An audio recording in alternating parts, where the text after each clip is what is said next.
This is Southern Cross News with Joe Palmer. Good evening, everyone. The federal opposition is supporting moves to have surgical abortions made available through the public health system. Tasmania lost its only private provider last year, prompting a national debate around the issue. But the Liberal Party is accusing Labor of politicising the issue. It's a state election campaign, but the federal promises are rolling through for Tasmania. We want Australian women to have the maximum amount of choice at an incredibly difficult time. Today, a $1 million commitment for a local reproductive hub, a centre that would include the option of surgical abortions, with women currently facing an expensive bill or a trip interstate. There's a woman who right now is concerned about what's happening with her reproductive health. Unless she has $2,500, she actually can't access a termination of pregnancy in Tasmania. Tasmanian Labor is promising to make surgical abortions part of the public health system, a move welcomed by doctors who say female taxpayers deserve the same rights. We want to give women in that really vulnerable time lots of options, and we don't appreciate that options for women are limited more and more. Why is it uniquely women's reproductive health that the Hodgman government says, oh sorry, too hard? The Premier accusing Labor of politicising a sensitive issue. There are no barriers that we are putting up for women seeking abortion services. It's exactly the same set of arrangements that were in place when Labor and the Greens were there. A refusal described as kneeling to party Conservatives. I've got no doubt at all that the right-wing religious Conservatives in Will Hodgman's cabinet have influenced his position on denying access to termination services in the public system. But it was Labor's more conservative members forced into the debate after Madeleine Ogilvy's placards were seen above the old abortion clinic, a decision she says wasn't related to its closure. There are many officers in that building, and I have already taken the posters down because, again, I don't want to upset people. That's exactly the opposite of my aim. Jacqueline Robson, Southern Cross News. A vote over the fate of the Glamorgan Spring Bay Mayor has been delayed following an abandoned council meeting this afternoon. Michael Kent is facing a no-confidence motion but left the meeting early on after declaring an interest in the matter. The Mayor has previously refused to step down from his role amid concerns surrounding his candidacy in the state election. Two motions are before the council, including a request to have the Mayor resign and a loss of confidence in his leadership.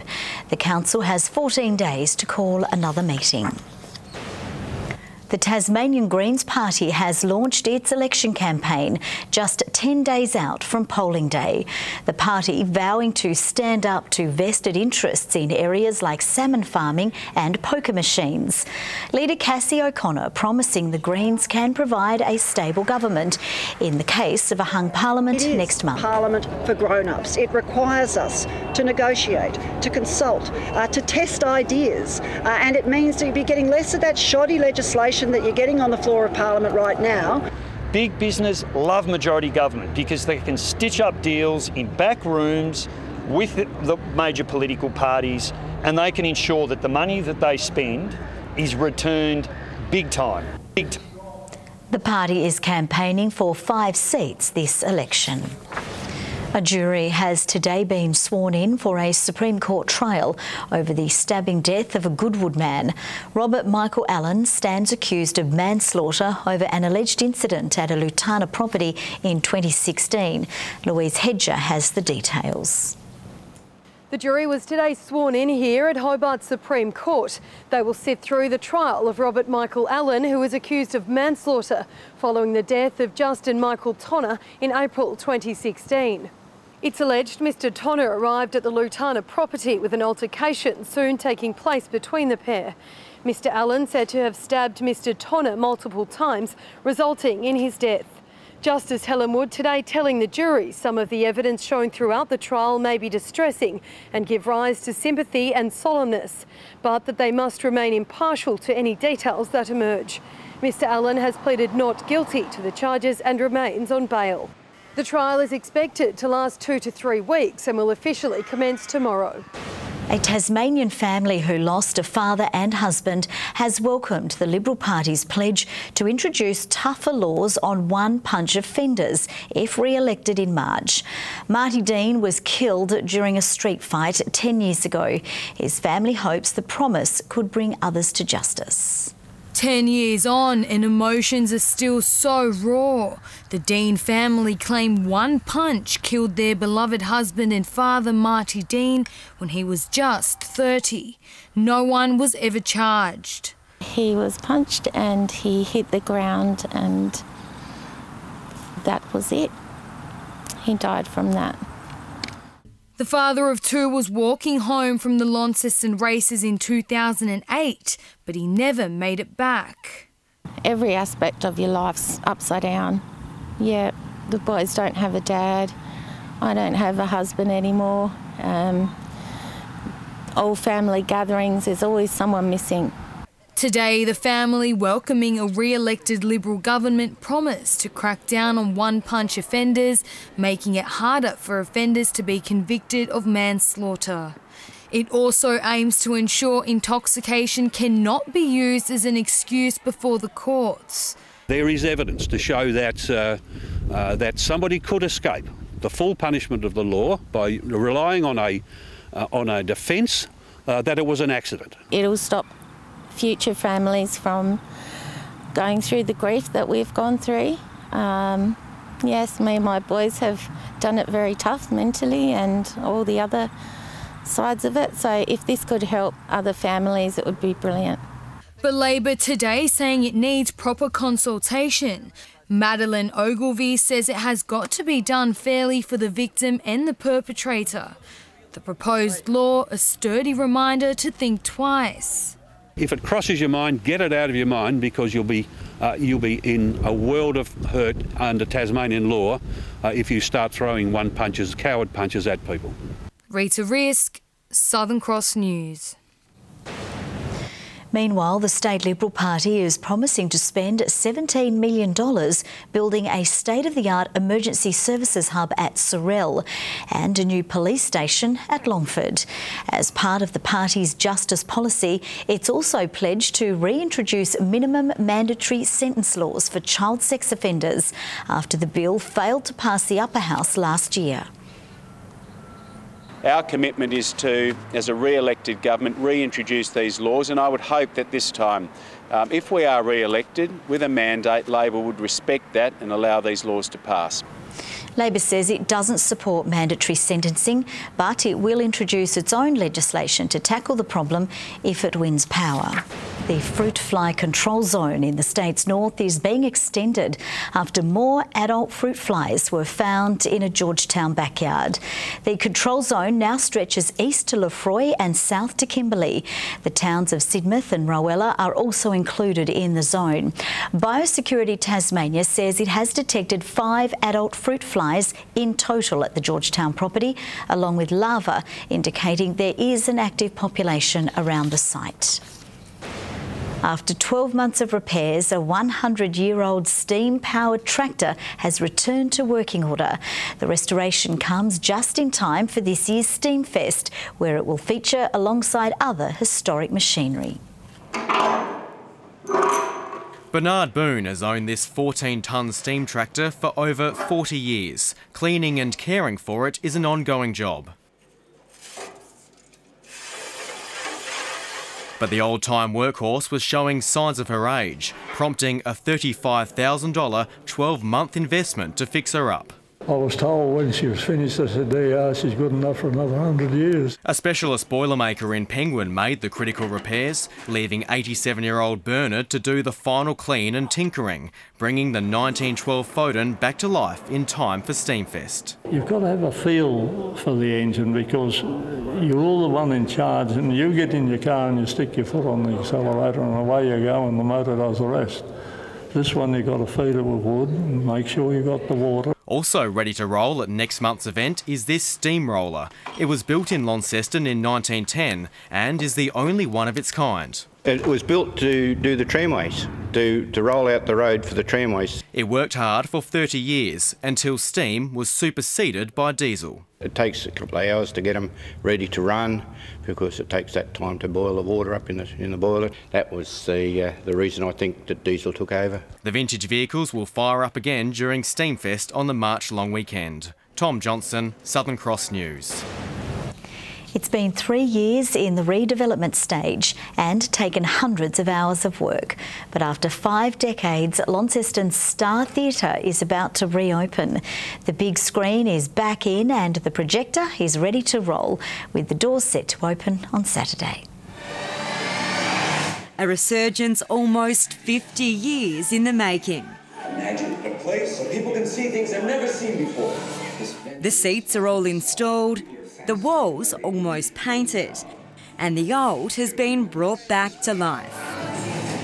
The really exciting news for us is that this Saturday, the 24th of February, the Star Theatre will be reopening its doors for the first time in about 50 years.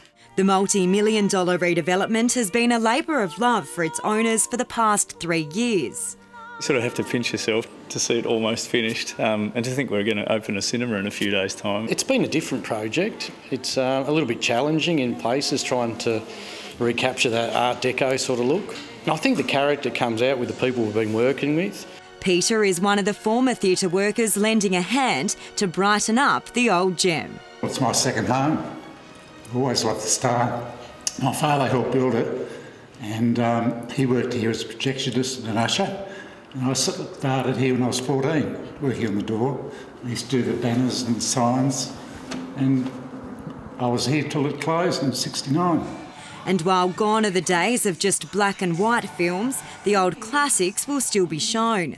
We'll show everything from Hollywood blockbusters right through to cult classics and independent films. Come Saturday, this area down here will be filled with lounges and beanbags, giving theatre-goers the option to either watch from the balcony or down here in comfort. To start with, the plan is to be open 5 days a week for movies, and then we'll eventually move that up to 7 days. The Star's opening weekend screenings include The Greatest Showman, The Wizard of Oz and 3 billboards. The theatre will also be used for functions, and there's future plans for a microbrewery to be built on site. Just trying to help a dream come true. Monica Dadson at Southern Cross News. Expecting parents will soon be cared for by midwifery students as part of a new course being offered in Tasmania.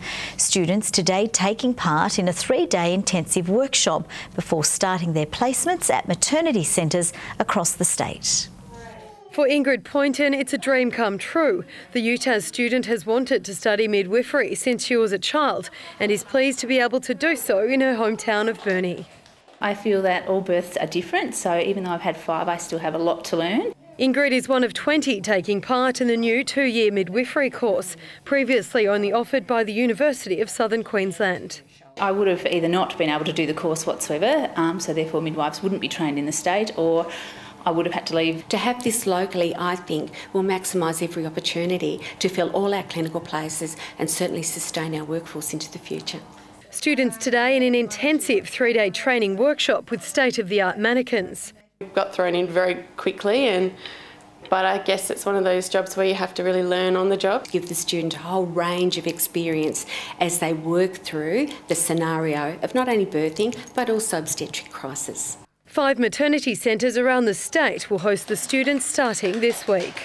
We follow 10 women through their prenatally and postnatally and at their birth, so we attend the appointments with them and help them through their labour. Louise Hedger, Southern Cross News. Tasmanians are saving lives at record levels, according to the latest organ and tissue donation statistics. The state supported 19 donors last year, and although it may not sound like a lot, it means 63 lives were saved as a result. Diagnosed with a lung condition in 2001, Kerry Denham quickly realised just how serious things were. I was on oxygen for the last 5 to 6 months, almost daily, losing weight, a lot of lethargy, and I could see I was deteriorating. He was placed on the transplant list in 2016 and 4 months later underwent a double lung transplant in Melbourne, gifting him back the quality of life he'd lost. When we write a letter to the donor family, which is actually a very difficult thing to do, but it's a very good thing to do, and to thank the donor for their amazing gift. The latest report by the Organ and Tissue Authority revealing Tasmania was responsible for the highest ever donation rate achieved in Australia, with 36 donors per million population in 2017. Almost half the population over the age of 16 now on the register. That's a fantastic result. Those 19 donors, transforms the lives of 63 people. Obviously, we'd like to transform more lives if we possibly can. Donate Life urging Tasmanians to broach the sensitive issue with their families in order to make that happen. And to have that discussion with your family and have your family actually aware of what your wishes is very important. I carved a wooden carving at home, which was the one word that summarised my whole experience, which was resurrection. Tom Cooper, Southern Cross News. Let's take a look now at the day's business and finance with thanks to Tasplan, your local super fund. The Australian share market has closed flat as gains by energy producers and its companies were offset by falls among the big banks and miners. The ASX 200 index fell by 0.7 points. A short time ago, the Australian dollar was trading at 79.24 US cents and 63.97 euro cents. Following a long and painful negotiation process for the transfer of several State League players from North Hobart to Kingborough, a resolution is finally in sight. The Tigers have put forward their final offer to the Demons, with the deal set to be finalised in the coming days. With 7 former Demons, including two-time best and fairest winner Ryan Matthews, keen to jump ship, the club was never letting them go without a fight. Each of the players has a particular category that they belong to based on their football record, and what we wanted was what was due to us under the AFL Tasmania rules. After North Hobart requested top dollar for each player, the Tigers' initial counter-offer wasn't high enough for their liking, stalling hopes of a resolution. Everyone has high expectations as to what the value of players are, and there's upper limits set in the guidelines of the TSL. But with AFL Tasmania on the verge of stepping in, the Tigers upped the ante. Yeah, we've put a counter offer through along with some reasoning behind that offer, which we think is fair and reasonable. The offer yesterday was an improved offer. There are some other things that we might be able to package up with it as well, maybe 1 or 2 trades. The deal is expected to be finalised in the coming days, with the Tigers likely to secure all 7 players. Very confident, and that's certainly our desire. While North Hobart remains adamant it will still be competitive despite the loss of players, as the sides now prepare to face off in the opening round of the TSL fixture. There is no feud, but I guess that there will be a little bit of added spice, if you like, to round 1 on Good Friday. The number of Tasmanians bound for April's Com Games on the Gold Coast is now up to 7, with Amy Cure securing her spot in Australia's track endurance team, making it her second Com Games appearance after winning silver in Glasgow 4 years ago. Launceston's Georgia Baker will join Cure on the cycling team as she prepares to make her debut at the Games, while javelin thrower Hamish Peacock is also bound for the Gold Coast after being officially named in the Australian track and field team. And finally in sport, Jack Hale's team has lodged an appeal with the Games Committee after the Tasmanian was overlooked for an individual spot in the 100 metres event. Hale has previously ran 2 B qualifiers but was forced to pull out midway through the qualifying final in the Gold Coast last Friday night, leaving the decision in the hands of selectors. Regardless of the appeal outcome, he will compete in the 4x100 metre relay event. Good evening. Hobart 18 degrees, Launceston our high today with 23, Burnie 20 and Devonport 21. Generally a fine and mostly sunny day after a little early cloud over the east. Temperatures though still just below average. King Island and Strawn 22, Bushy Park 21, Wynyard and Grove 20, Lowhead, Friendly Beaches and Flinders Island all 19 degrees. Some low clouds stuck to the east coasts of Tasmania, Victoria and New South Wales. Ex-tropical cyclone Kelvin has produced the cloud over and south of Western Australia. A moist, unstable air mass is causing thunderstorms over the southeastern part of Queensland. Low-level cloud over the east and northeast today, gradually cleared, cloud-free for the rest of the state.